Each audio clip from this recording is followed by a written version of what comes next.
Makanya ketika orang-orang itu tidak yakin, kemudian harus menggunakan jimat dan lain sebagainya, begitu kan, menggunakan hal-hal yang bisa membuat ini itu dan lain sebagainya, jamaah rahimakumullah, karena dia sudah yakin kepada benda tersebut, seandainya keyakinan itu diberikan kepada Allah Subhanahu wa taala, itu akan menjadi lebih fantastis, jamaah rahimakumullah. Makanya Salman Al-Farisi ketika mendapati seseorang yang menggunakan kalung yang dibentuk dengan sedemikian rupa, kata beliau, inza'ha fa innahu la yaziduka illa wahnan, kemudian copot barang tersebut, jangan kamu kenakan, begitu kan, karena barang tersebut tidak akan menambah kekuatan, selain kamu akan tambah lemah. Kemudian dilanjutkan oleh Rasulullah SAW melihat fenomena yang terjadi pada zaman-zaman jahiliyah dahulu ketika di awal-awal Islam. Kata Rasulullah, man ta'allaqa bi syai'in wukila ilaihi, barang siapa yang menggantungkan sesuatu kepada selain Allah, baik itu batu, baik itu pulpen, bahkan kepada otaknya pun begitu, wukila ilaihi, kata Rasulullah SAW, maka nasib, keuntungan ataupun keberuntungan jangan pernah minta kepadaku, akan aku silahkan minta kepada barang ataupun benda yang menjadi keyakinan kamu tersebut.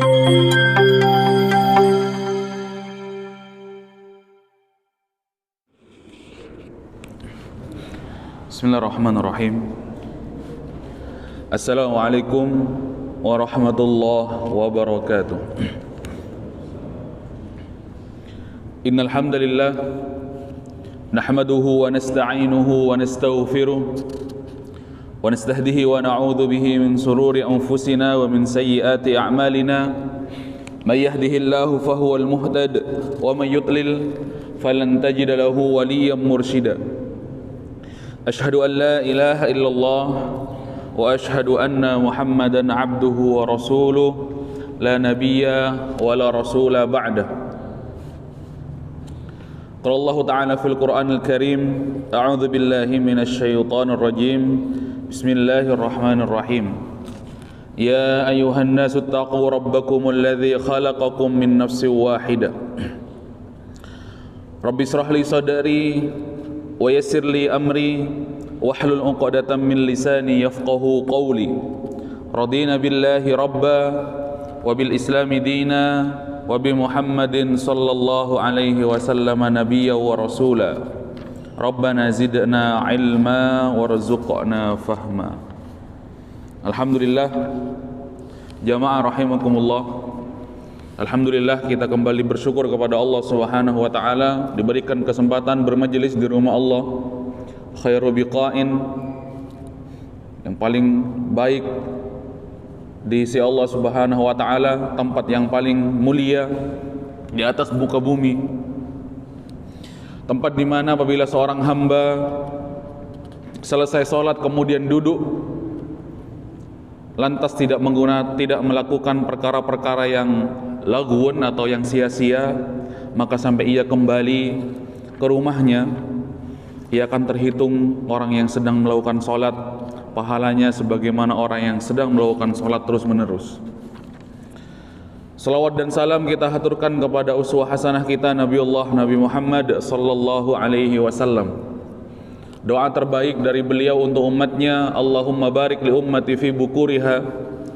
Doa terbaik dari beliau yang sangat cinta kepada umatnya dimintakan kepada Allah Subhanahu wa taala, ya Allah, berkahilah umatku di pagi harinya, yang mengawali kebaikan-kebaikan di pagi harinya, yang mengawali pagi harinya dengan ketaatan-ketaatan kepada Allah Subhanahu wa taala. Inna Qur'anal fajri kana mashhuda.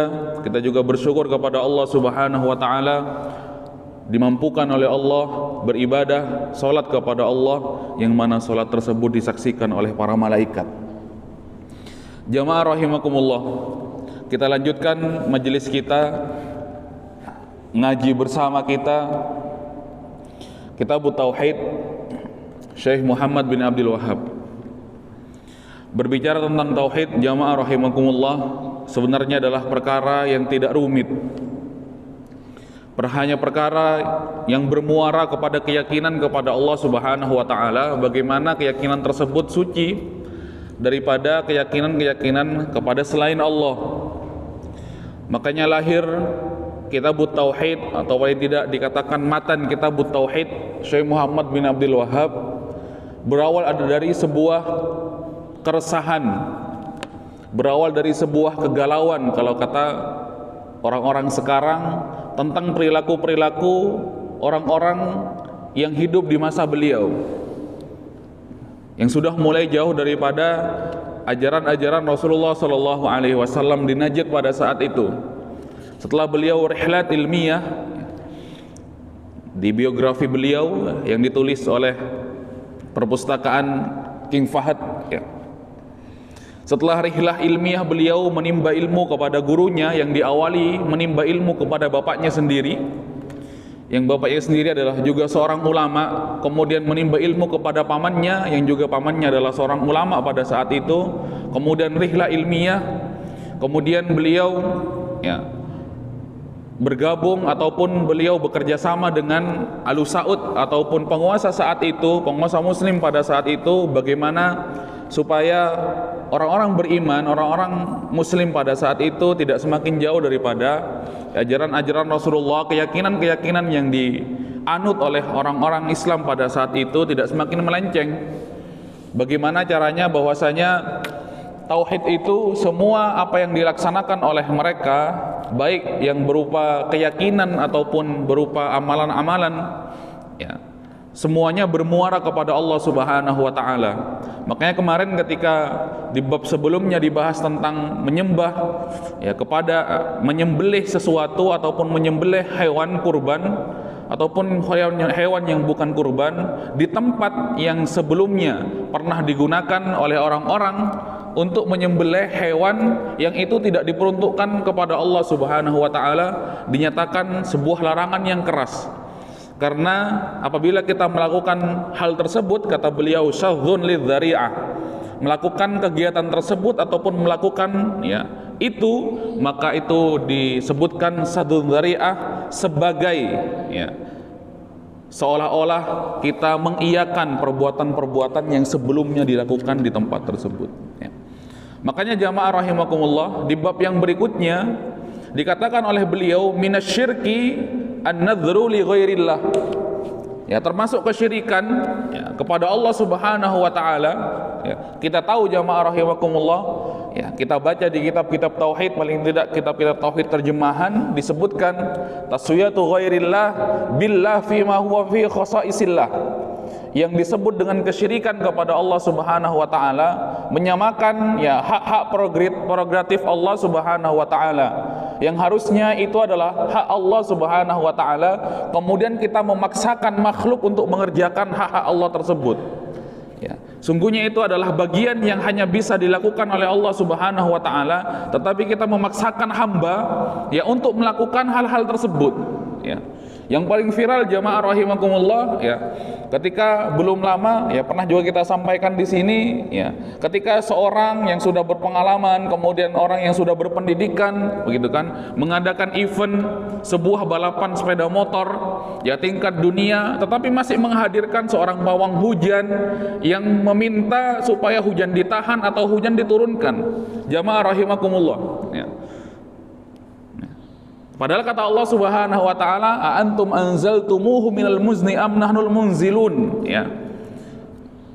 Apakah kalian sebenarnya yang menurunkan hujan dari langit atau kami? Begitu. Jadi memaksakan, ya, manusia untuk melakukan apa yang hanya bisa dilaksanakan oleh Allah Subhanahu wa taala, ya. Itulah mengapa akhirnya kegalauan Syekh Muhammad bin Abdul Wahhab akhirnya, ya, dibentukkan ataupun, ya, ditulis berupa Kitabut Tauhid, mudah-mudahan menjadi peringatan untuk orang-orang yang hidup di masa beliau ataupun orang-orang yang sesudah beliau, ya. Jamaah rahimakumullah, apa kata Allah Subhanahu wa taala? Yufuna bin nadhri wa yakhafuna yawman kana syarruhu mustatira, ya. Gitu, jamaah rahimakumullah. Jadi orang-orang, ya, ada yang bernazar itu untuk selain Allah Subhanahu wa taala, ya. Padahal seharusnya nazar itu adalah sebuah ibadah. Ya, maka ya, ibadah juga harus diperuntukkan oleh Allah kepada Allah Subhanahu wa taala, bukan diperuntukkan kepada yang lainnya. Kalau saya berhasil, misalkan saya akan ya menyembelih sesuatu untuk kamu wahai penunggu yang ada di tempat ini. Begitu. Tidak lagi untuk kepada Allah Subhanahu wa taala. Tidak lagi untuk ibadah yang diperuntukkan kepada Allah Subhanahu wa taala, jamaah rahimakumullah. Begitu. Karena itu adalah sebuah keyakinan ya. Karena itu adalah bermula dari hati. Makanya al-i'tiqad al-jazim anallah Subhanahu wa taala ya, Rabban, anallah Subhanahu wa taala ma'bud ya. Jadi dikatakan ya tauhid adalah i'tiqad, kekuatan di dalam hati, kemudian keyakinan yang kuat bahwasanya Allah Subhanahu wa taala yang layak diberikan bentuk peribadatan apapun namanya, bukan yang lainnya. Ya, maka sudah menjadi sebuah ya keadilan ketika ya beliau ya memasukkan nazar kepada selain Allah itu adalah perbuatan syirik, karena ibadah ataupun nazar tersebut adalah bentuk ibadah ya, maka ibadah harus khalis ya, ataupun ibadah harus bersih ya, niatnya kepada Allah Subhanahu wa taala, jangan sampai ya kepada selain Allah ya. Makanya di kitab ini disebutkan ya al-wafa ya. Jadi nazar itu adalah ibadah yang harus dilakukan dan tidak boleh diingkari. Makanya karena harus dilakukan, ibadah yang harus dilakukan, maka kita harus peruntukkan kepada Allah Subhanahu wa taala. Kecuali kalau kita berkeyakinan bahwasanya nazar tersebut juga bukan ibadah. Begitu. Kalau kita berkeyakinan nazar tersebut bukan ibadah, barangkali mungkin ya tidak sampai kepada kesyirikan, mungkin ya. Tetapi ya apa boleh buat, suka dan tidak suka, nazar tersebut adalah ya ibadah yang harus diperuntukkan kepada Allah Subhanahu wa taala. Jamaah rahimakumullah, sebagaimana ayat yang sudah kita sampaikan di awal tadi itu, apakah sebenarnya kalian yang menurunkan hujan, am nahnul munzilun, ataukah kita yang menurunkan hujan, kata Allah Subhanahu wa taala. Sebenarnya Allah itu cukup adil. Artinya apa?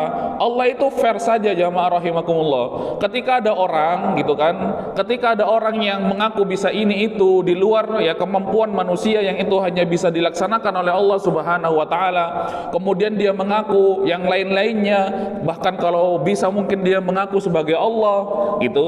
Coba kata Allah Subhanahu wa taala, turunkan saja hujan, begitu kan. Jadi kalau kau memang ingin disebut sebagai Allah, disebut sebagai orang yang mampu ini itu mengalahkan Allah Subhanahu wa taala, kamu sudah punya apa? Ataupun kamu sudah punya sumbangsi apa? Apakah kamu sudah pernah membuat lautan? Apakah kamu sudah pernah membuat bumi ataupun langit yang diangkat oleh Allah Subhanahu wa taala tanpa tiang ini? Jadi Allah cukup fair, jamaah rahimakumullah. Ketika ada orang-orang yang berusaha menempatkan diri sebagai tandingan Allah Subhanahu wa taala, maka Allah katakan sederhana saja, turunkan hujan, kemudian hentikan hujan.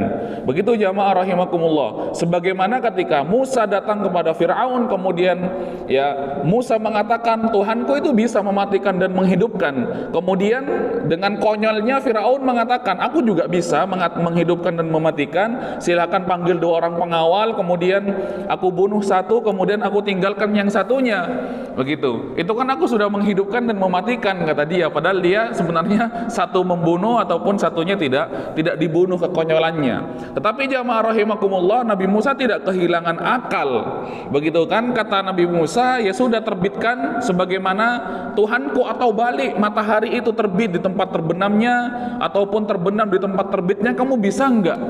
Begitu. Kalau tidak bisa, jangan pernah ngaku-ngaku sebagai Allah, ataupun kalau tidak bisa jangan pernah mengaku-ngaku lebih hebat daripada Allah Subhanahu wa taala.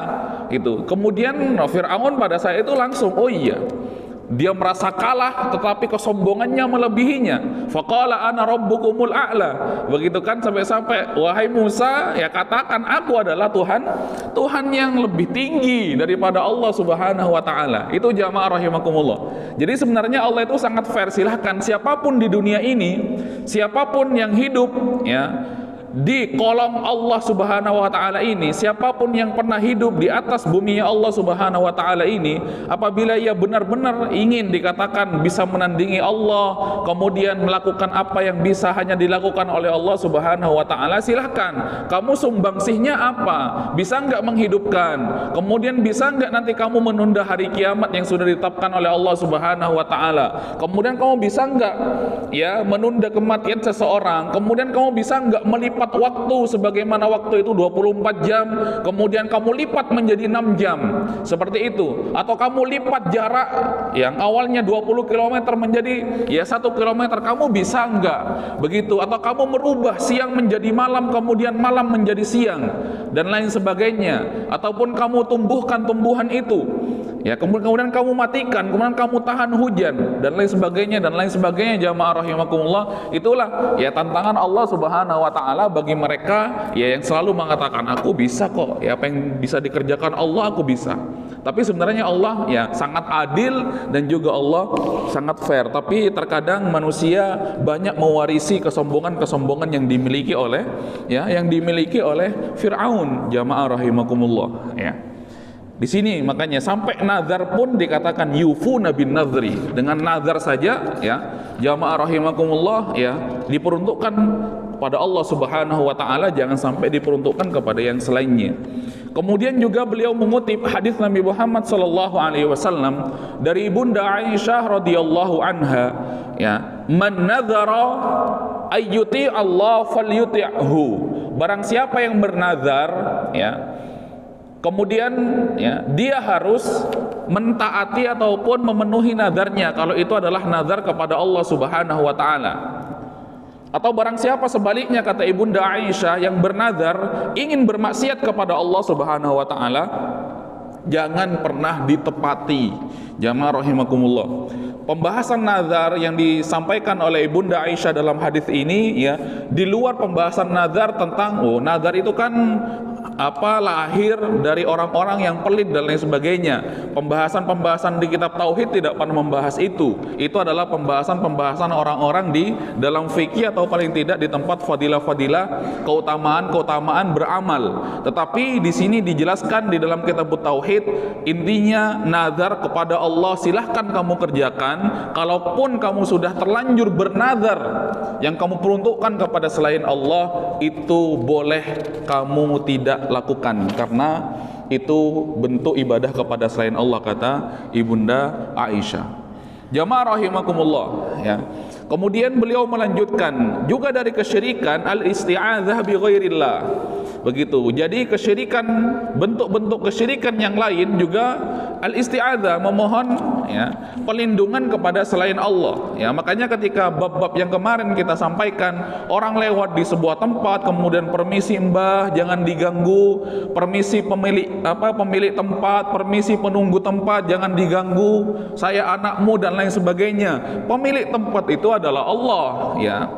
Pemilik tempat yang kamu lalui ya, angker maupun tidak angker, misalkan ya, mengerikan ataupun tidak mengerikan ya, Allah Subhanahu wa taala pemiliknya, bukan orang yang menempati tersebut. Kamu dengan dia adalah sama-sama makhluk, kata Allah Subhanahu wa taala. Ya, makanya sampai-sampai Rasulullah mengatakan dalam sebuah hadisnya mengajarkan sebuah doa, a'udzu bikalimatillahi tammati min syarri ma khalaq. Jangan permisi kepada jinnya, jangan permisi kepada penunggunya. Penunggu di setiap jengkal-jengkal bumi Allah itu adalah Allah.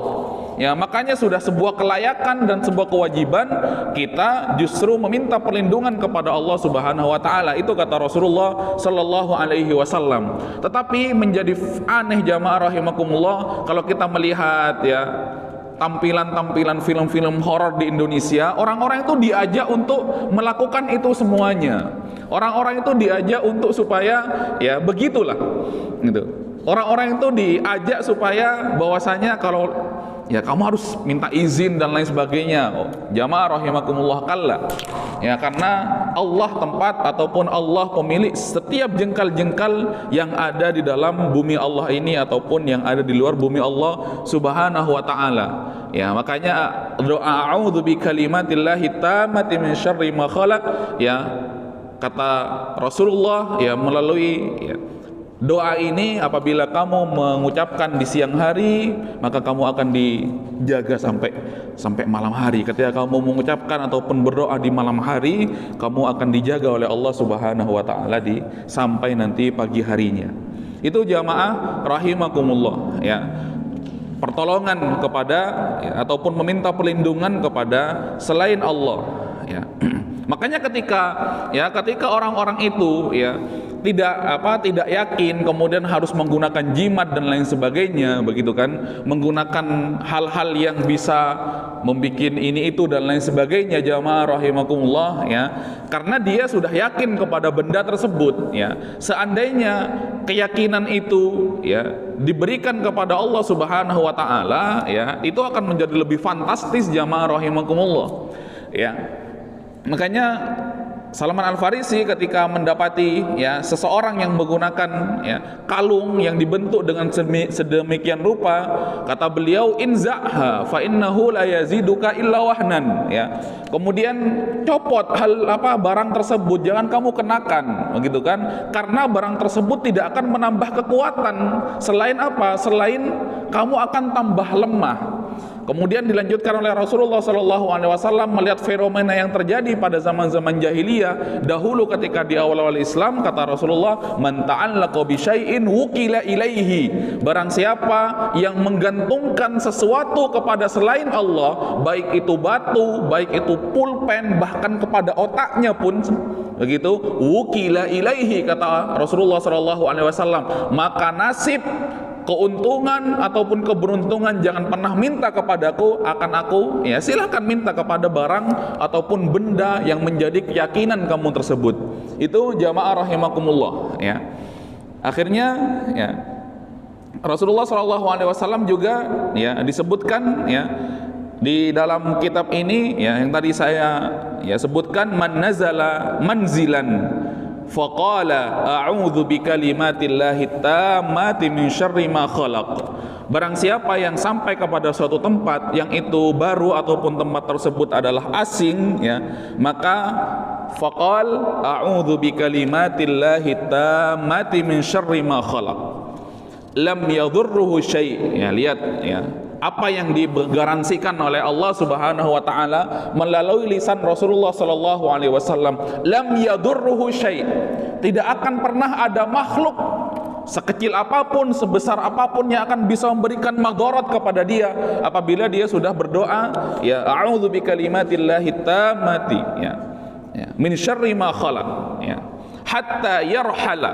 min manzilihi dzalika, sampai ia keluar ataupun sampai ia pergi dari tempat tersebut, jamaah rahimakumullah. Makanya ada ulama ataupun para ulama menjelaskan ataupun menyarankan apabila tidak hanya tempat asing ataupun barangkali dapat tempat baru ataupun dapat tempat tinggal baru, selayaknya berdoa tempat yang seperti ini, jamaah, doa yang seperti ini. Saya ingin bercerita sebuah pengalaman pribadi saya ketika dahulu masih belum mengenal ataupun artinya kita masih tidak banyak mengenal tentang doa-doa perlindungan kepada Allah Subhanahu wa taala.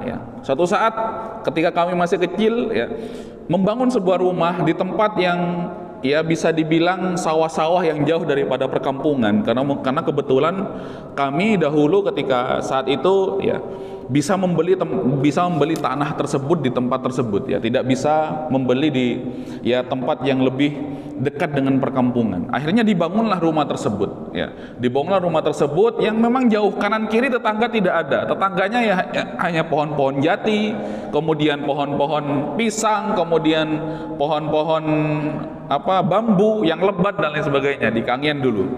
Kemudian jamaah rahimakumullah, ternyata ketika tempat tersebut sudah jadi kemudian ditempati, setiap malam itu diteror oleh ular, setiap malam. Bahkan biasa kita mendapati, saya ketika tidur kemudian bersama adik saya yang masih kecil, kemudian ketika subuh, kemudian ketika kita mengangkat tikar ataupun mengangkat selimut itu kan, setelah kita bangun tidur, itu biasa ular itu melingkar di kaki kita, tapi dia tidak pernah mematuh ataupun tidak pernah menyakiti jamaah rahimakumullah, hanya hadir saja setiap malam begitu. Atau tiba-tiba jatuh dari atas itu ketika kita sedang ngobrol, sedang bercanda, tiba-tiba jatuh begitu langsung jamaah rahimakumullah. Itu kemudian itu terjadi bertahun-tahun lama, ya. Tidak hanya setahun 2 tahun, terus setiap malam diteror oleh makhluk tersebut. Ternyata kemudian kita nyantri di pesantren, kemudian diajari tentang doa-doa pelindungan. Lantas ada yang bilang, loh kenapa rumahnya nggak diruqyah saja, dibacakan ayat-ayat Quran, begitu jamaah rahimakumullah, dibacakan ayat-ayat Quran, kenapa nggak dibaca saja itu, begitu kan? Katanya kalau jin itu, misalkan itu jin, dia akan hilang dengan bacaan-bacaan Al-Quran. Padahal saran-saran orang-orang ataupun tetangga itu bilang, kalau ular itu biasanya takut dengan aroma belirang, sudah kita bakar belirang, katanya itu dia akan lari. Ternyata tetap aja. Kemudian kata orang-orang yang suka berkemah, ular itu biasanya takut, ya, dengan garam, sudah kita taburi garam, begitu kan, supaya katanya beliau kalau garam tersebut nyentuh ke kulit ular itu, maka dia akan merasa kesakitan, sudah kita taburi garam, begitu kan. Berbagai macam cara, hal-hal yang ditakuti ular itu, barang-barang misalkan dibakar dan lain sebagainya. Tapi ternyata ya ularnya bukan ular biasa, begitu. Mungkin barangkali tempat tersebut dahulu dia dijadikan tempat, ya, bersenang-senang oleh jin dan lain sebagainya. Artinya kita baca doa a'udzu bikalimatillahi tammati min syarri ma khalaq, gitu kan. Kemudian kita bilang kepada, ya, ular-ular tersebut, ya, bukan bilang secara langsung, bilang, wahai, ya, makhluk lain yang menunggu tempat ini, aku berlindung kepada Allah, ini bukan tempat kamu, silahkan kamu pergi. Qadarullah wa ma syafa'ala. Malam itu juga sampai sekarang alhamdulillah Allah melindungi kita berkat doa tersebut, dan sudah aman alhamdulillah sampai sekarang, ya. Dan tempat kami tersebut sudah mulai berangsur-angsur, ya, ada penduduk yang lain sudah membangun rumah di situ, dan kami juga sudah tidak sendirian memiliki tetangga kanan kiri kami. Itu jamaah rahimakumullah, pengalaman pribadi, ya. Bukan bermaksud untuk apa, cuma pengen bercerita saja bahwasanya ini aturan ataupun doa yang diberikan oleh Rasulullah SAW sangat manjur, ya. Lam yadurruhu syai', tidak akan dicelakai apapun makhluk Allah Subhanahu wa taala, ya. Sekecil apapun ataupun sebesar apapun, ya, kata Rasulullah sallallahu alaihi wasallam. Kemudian jamaah rahimakumullah, juga beliau menuliskan yang terakhir, minasyirki, ya, termasuk kesyirikan adalah ayastaghitsa bighairillah au yad'u ghairahu, ya, kita memohon pertolongan, ya, kepada selain Allah Subhanahu wa taala, atau kita berdoa untuk memohon pertolongan kepada yang selain Allah Subhanahu wa taala. Itu adalah sebuah kesyirikan, kata beliau. Ya, mengapa? Ya, coba kita lihat ketika perang Badar, ya. Ketika, ya, posisinya jamaah rahimakumullah, perang Badar itu dilematis jamaah rahimakumullah, ya. Yang awalnya, ya, Rasulullah SAW ingin menghadang kafilah dagangnya Abu Sufyan sebagai balasan karena mereka juga sudah banyak menjarah harta-harta kaum muslimin ketika ditinggal hijrah.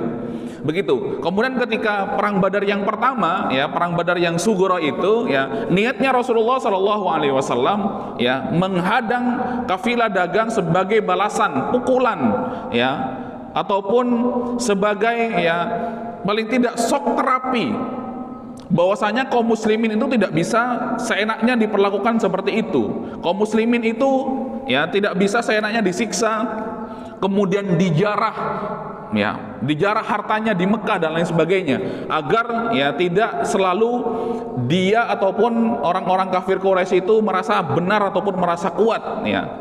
Itu jamaah rahimakumullah. Ternyata ketika mereka mengetahui informasi bahwasanya Rasulullah dan para sahabat akan menghadang kafilah dagang, akhirnya mereka, ya, orang-orang kafir Quraisy yang saya itu berada di kafilah dagangnya, memberikan informasi kepada Makkah bahwasanya butuh bala bantuan, ya. Disitulah akhirnya terjadi perang Badar Kubra, ya. Yang awalnya Rasulullah itu tidak membawa persenjataan lengkap untuk berperang, hanya menghadang saja.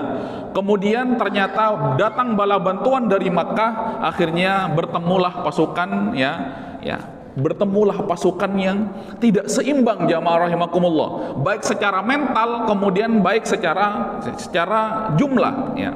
Itu karena mengapa kita katakan mental, karena namanya manusia, ya jamaah rahimakumullah ya, hatinya selalu naik turun ya. Kadang berani, kadang keberaniannya naik sedikit ya, tapi para sahabat bukan pengecut, tidak. Dan juga mengapa saya katakan seperti itu, karena Imam Syaukani itu dalam kitab Fathul Qadir itu menjelaskan. Jadi jamaah rahimakumullah, sahabat itu ketika melihat pasukan Quraisy, kafir Quraisy pada saat itu dengan jumlah yang besar, berlipat daripada jumlah mereka, kemudian dengan persenjataan yang lengkap, kemudian jamaah rahimakumullah mereka agak menang enggak ya, begitu. Seperti itu jamaah rahimakumullah. Bahkan Rasulullah SAW itu sampai berdoa, ya, mengangkat tangannya setinggi apapun, ya, ataupun mengangkat tangannya sampai posisinya seperti ini jamaah rahimakumullah. Kemudian rida Rasulullah itu sampai jatuh, ataupun surban Rasulullah itu sampai jatuh, sampai terlihat bagian putih di sini Rasulullah SAW. Di posisi-posisi genting itu jamaah rahimakumullah, kemudian sahabat juga sampai menang enggak ya, posisinya ini serba kalah kalau hitungannya manusia, sampai Rasulullah SAW berdoa, ya Allah, intuh hadhil isabah lan tu'bat abadan. Doa yang sedikit mengancam kalau bahasa saya jamaah rahimakumullah. Kenapa dikatakan mengancam? Wahai Allah, kalau Anda sampai membuat kalah pasukan kami ini, kata Rasulullah, sedikit mengancam, Anda tidak akan pernah disembah setelah ini, kata Rasulullah SAW. Itu jamaah rahimakumullah, tidak akan pernah disembah. Begitu. Intuhlak hadhil isabah. Tetapi Allah punya cara lain jamaah rahimakumullah. Jadi ketika di tengah pikiran-pikiran yang serba, wah gimana ya, menang enggak ya, tapi mereka tidak pernah mundur jamaah rahimakumullah ya. Karena lari dari medan perang itu adalah sebuah penghancur ataupun sab'ul mubiqat ya, sebuah kehinaan dan lain sebagainya. Akhirnya Allah Subhanahu wa taala mendatangkan hujan rintik-rintik jamaah rahimakumullah. Kemudian hujan rintik-rintik tersebut ya jatuh ke bumi, yang mana pada saat itu padang pasir sedang panas-panasnya. Kemudian jamaah rahimakumullah, ketika air tersebut bertemu dengan pasir yang sedang panas-panasnya di siang hari, mengeluarkan aroma yang enak. Coba jamaah perhatikan ketika di tanah ya, jangan di aspal, ketika mungkin di kampung, bukan di Sumeneb ya, di daerah-daerah kampung lah, ketika sedang hujan turun rintik-rintik kemudian menyentuh pasir, biasanya menghadirkan aroma yang nyaman.